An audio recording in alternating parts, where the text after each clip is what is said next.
With 2025 right around the corner, it's never too early to start looking at what the 49ers need to do to be competitive again next year.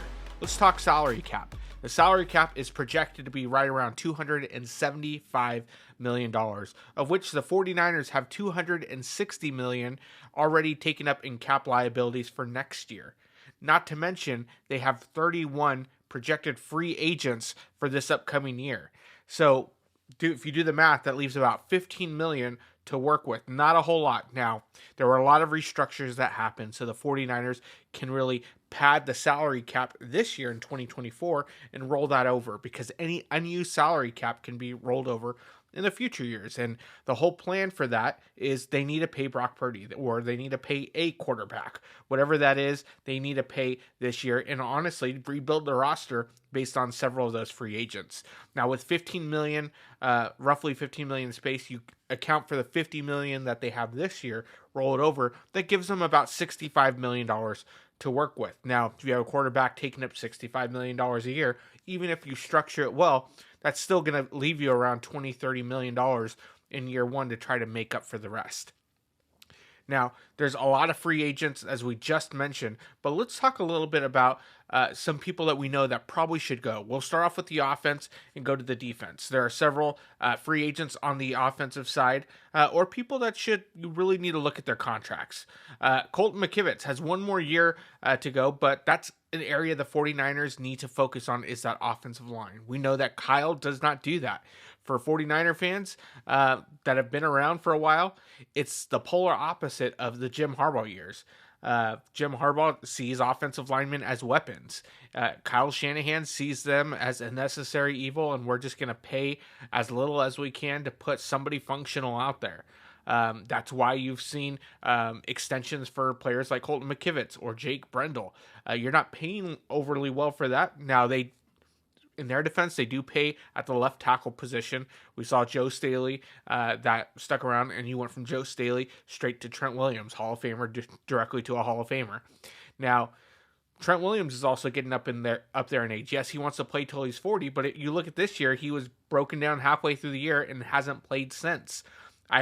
You want to shut him down for the rest of the year. You want to try to get him back next year, because even if he's 80%, he's still probably the best left tackle in the game.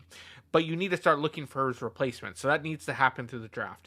But again, talking about potential free agents, Colton McKivitz, one more year on his deal. Not going to be a free agent this year, but the following year he will be. But you still need to upgrade that position. Jake Brendel, 33 years old, has 2 more years on his deal. Ranked 40th out of all centers in the game. That's right, there's 32 NFL teams, but he's ranked 40 out of 40 that are eligible based off of playing time. That's how bad the center position has been. Now, let's give credit where credit is due. Colton McKivitz and Jake Brendel have been, above average when it comes to run blocking.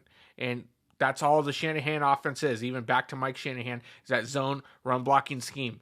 Now, that's typically where they do above average, but when it comes to pass defense, when you need to play catch up, they are atrocious. You need to upgrade at both of those positions, and that needs to happen in the draft. Now, personally, I would love to see Ben Bartch re-signed. Ben Bartch is also slated to be a free agent, only making $1.1 million this year. Started a couple games, looked promising, especially against the run.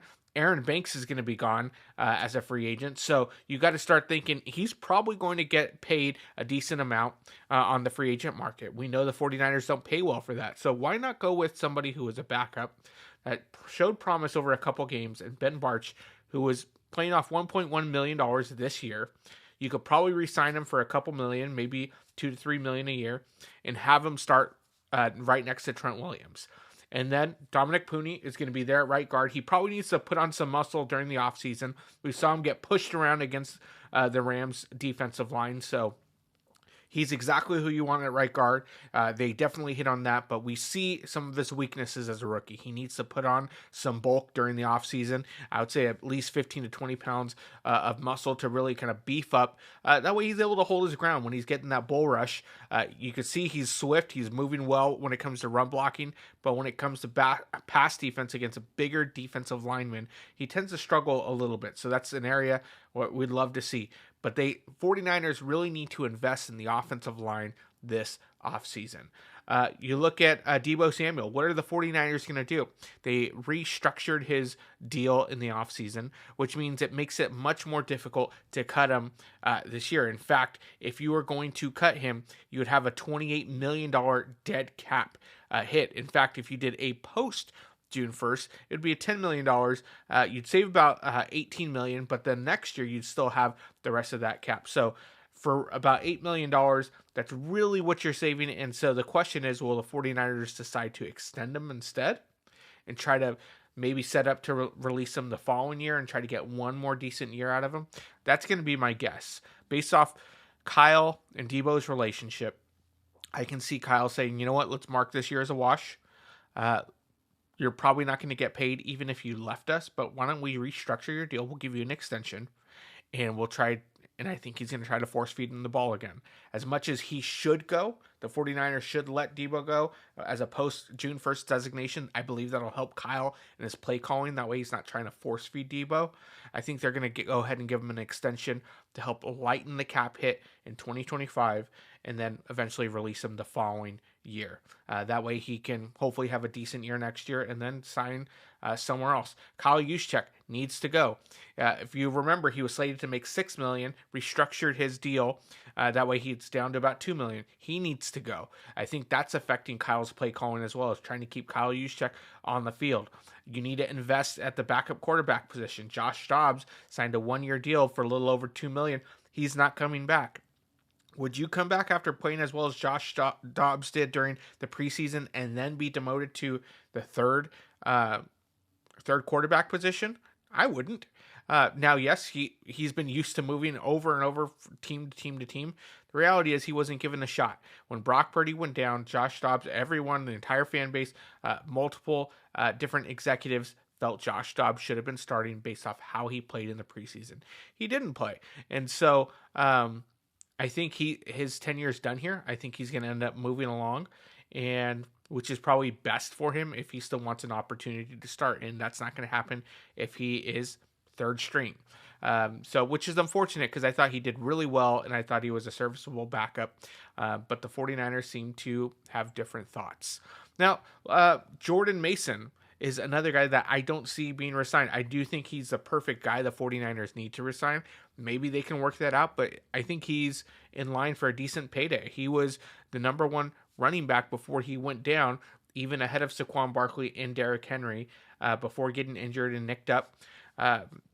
So I think that's something the 49ers need to try to relock him up, but he might have been priced out already. And then do you really want to back up Christian McCaffrey with how the 49ers use their running backs? If Christian McCaffrey's in the game, he's getting 95% of the running back snaps.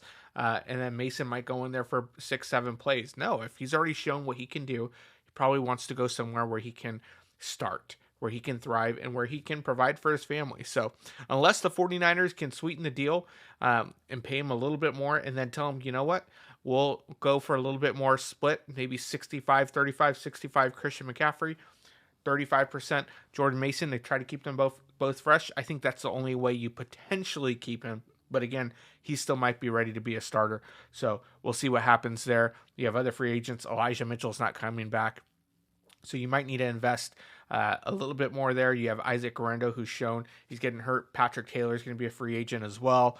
And so there's a lot of movement there. We know the 49ers, just like the Shanahan coaching tree, is very well with running back. So I'm not too worried about that, but it's something that they will need to invest in.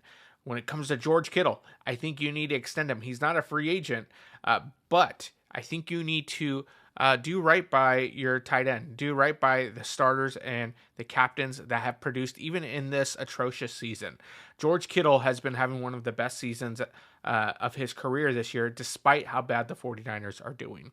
And I think what you need to do is take care of your veterans, extend George Kittle, give him his last deal, essentially, as a 49er. I would extend him, give him a 5-year deal. That way you can kind of soften the blow over the years, and this would be the deal that he would retire with. That way you are honoring one of your long-standing tight ends. He is the culture. He is the epitome of the 49ers. You need to keep George Kittle around. Now let's jump over to the defensive side of the ball, and this is where it gets interesting. The 49ers defense did not do so well this year. They've started improving as the year's gone on.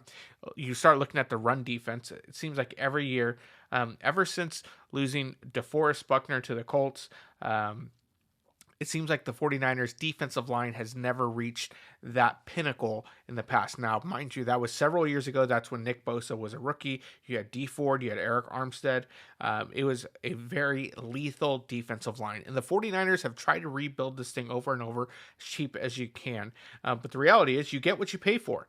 And so Eric Armstead was cheaper, so they kept him around. He's not around anymore. But even this year, I mean, you have Javon Kinlaw that went off to the Jets. And then you end up getting Malik Collins, Jordan Elliott. You have Evan Anderson. You have Kalia Davis and Khalil Davis. And so there's a lot of movement there. You have Kevin Givens, who's a free agent. Evan Anderson, who's going to be a free agent. Sam Okinawa, who's going to be a free agent. And so while you have Jordan Elliott and Malik Collins still under contract for another year, I assume that they're probably going to be extended. I do think you need to keep them around. You can see that defensive line starting to gel together. Leonard Floyd is getting up there in age. I can see them trying to work out something, maybe a smaller extension to lighten up that cap number. But honestly, they need to find something opposite of Nick Bosa that's going to be a consistent motor. Leonard Floyd seems to, hide for a few games here and there, and then he'll show up a few times. And so you need somebody who's going to be consistent. We all thought that Chase Young was going to be that guy. It didn't end up panning out. So the 49ers need to find something opposite on the defensive line. I see them fully revamping that defensive line with the remainder of their salary cap. I think they know that in order for their defense to be successful, they need to have a solid defensive line. Keep the offensive linemen off of your linebackers and let your linebackers go to work. And speaking of linebackers, Dre Greenlaw, similar to George Kittle, is the engine of the defense. Everyone believes that Fred Warner is. While Fred Warner is a beast, flies across the field, Dre Greenlaw is the emotional leader on that defense. And so you need to get him re-signed. Now, unfortunately, because of the Achilles, you don't know if he's going to be 100%, but also on the opposite side, he's probably a little cheaper now. And so I'm sure there's certain incentives, things that they could put in, like playing time, number of tackles, to help get him the ability to make that money up. But also protect the team. And that's my guess the direction they're going to go. I believe Dre wants to be back. I believe he loves playing with Fred. I believe he loves playing with Nick Bosa and the 49ers culture. I think that's what's going to happen. I think they're going to figure out a way to make this deal work with Dre Greenlaw and get him taken care of. We saw what happened when you had somebody who wasn't Dre Greenlaw, Devondre Campbell, and what a nightmare that was. So you need to come back and get that culture back on the defense. I believe Dre Greenlaw will be back. And speaking of other free agents, you have Talanoa Hufanga, whose stock seemed to be going up now. Everybody thought, it's going to end up being Malik Mustafa next to Jair Brown for the foreseeable future. Unfortunately, Jair Brown ended up having a sophomore slump. Now, we don't know, was this due to the system? Is this just due to a sophomore slump? Is this just due to a lack of mechanics in the fundamentals? Or is it because of the position he's playing? Talanoa Hufanga, when in the game, seems to elevate the play of Malik Mustafa and Jair Brown. So it's possible that you need Talanoa Hufanga to be there at that strong safety role, and Malik and Jair do well at the strong safety role. So there's a lot of questions there. I believe you need to resign Talanoa Hufanga this offseason, similar to Dre Greenlaw, coming off an ACL injury, also broke his wrist, was playing with the club. I think that makes him a bit cheaper, but if you incentivize his contract based off interceptions, tackles, games played, you can give him the ability to make up some of that money, but also protect the team in case he does have lingering injury issues. And so I think that's key for the 49ers. You got to rebuild that defensive line. You need to re-sign Dre Greenlaw and Talanoa Hufanga. That defensive line, there's a few players, several that are going to be free agents. You have Kevin Givens, you have Evan Anderson, Sam Okinawa, Jordan Elliott, Malik Collins are under contract for another year. But based off of the free agents, you need to get also some of that depth. One of the keys for the 49ers defensive line, you've heard John Lynch say it, is they like to have carry up to 9 defensive linemen because you want to keep that rotation constantly going. You want to keep those legs fresh to where you're constantly putting pressure on the quarterback for the opposing team. And that only happens if you have enough defensive linemen, but also get some bargains. Kevin Givens, I think you can get at a bargain. You can continue to bring him back. Evan Anderson might be that same way. You need some bulk in the middle. Javon Hargrave's going to go. He's got to go. I think they restructured his deal in a way to where they can let him go during the offseason. Unfortunately, wasn't able to stay healthy, didn't come to form, didn't play at the form he did when he was with the Philadelphia Eagles, which is unfortunate because I think that was what the 49ers were hoping for when you had him next to Armstead to try to recreate the DeForest Buckner-Armstead duo, which you just couldn't do it because Hargrave was more a pass rushing specialist than he was a run stuffer. So the 49ers really need to invest in a solid run stuffer in the middle that can take on multiple blocks without being pushed back. And that costs money. And so you have to invest in that. You look at the Vita Veas for the Bucks. You look at the Chris Jones with the Chiefs. You look previously at Aaron Donald. Those are the guys that you need in the middle that can wreak havoc and not be pushed back and take up 2 blocks. And so I think that's really big. Now, unfortunately, there's not enough money to be spread around with everybody. So I think some of the casualties that you might end up seeing is, or people not coming back, would be a Charvarius Ward. He's had a rough year, not playing wise, but just personally. He lost a child similar to Trent Williams losing a child, and you never want to see that with anyone. And he was still there for his teammates. And you would love to see him come back to play opposite of Diamador Lenore again. But based on his age, I believe he's approaching 30 years old. Let's see. He's going to be 29 in the offseason, coming off of he's making $13.5 million a year. The cornerback market has elevated. I don't think the 49ers want to pay 2 cornerbacks $18 million a year. With Diamador Lenore making about $18 million average per year, I don't think that they want to pay both. I think what's going to happen is you're going to have Renardo Green starting opposite of Diamador Lenore, and they'll invest again at that slot corner position. Or on the outside corner and have Diamador Lenore go back to the slot with another corner because Rock Ya-Sin is also a free agent as well. And so we'll see kind of what happens. We'd love to see Charvarius Ward back again. It's a great duo, but it's hard to justify that when you've already paid one of your corners and they're going to be making $18 million a year.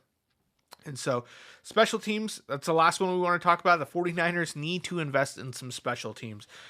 For the past 7-8 years of Kyle Shanahan's tenure, the special teams has been the kryptonite of the 49ers. And it's shown itself over and over again, showed itself in both Super Bowls. And it's an area the 49ers need to improve on. I think Mitch Wisnowski is way too fragile and old to be making what he's making. Doesn't kick nearly as far. Yes, he's a specialist. He can make it bounce. If you need him to, get a 40-yard punt and land inside the 10, he can do that. But if you need him to boot the ball to change field position, he struggles with that. And I think it's too much. Jake Moody, I still think you need to give him a shot. That it's not a popular opinion, very unpopular opinion, but I think Jake Moody has proven he has the leg. Maybe there's some mechanics he needs to do.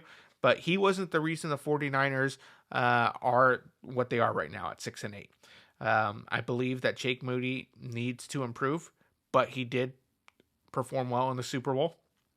This past week against the Rams, he performed well.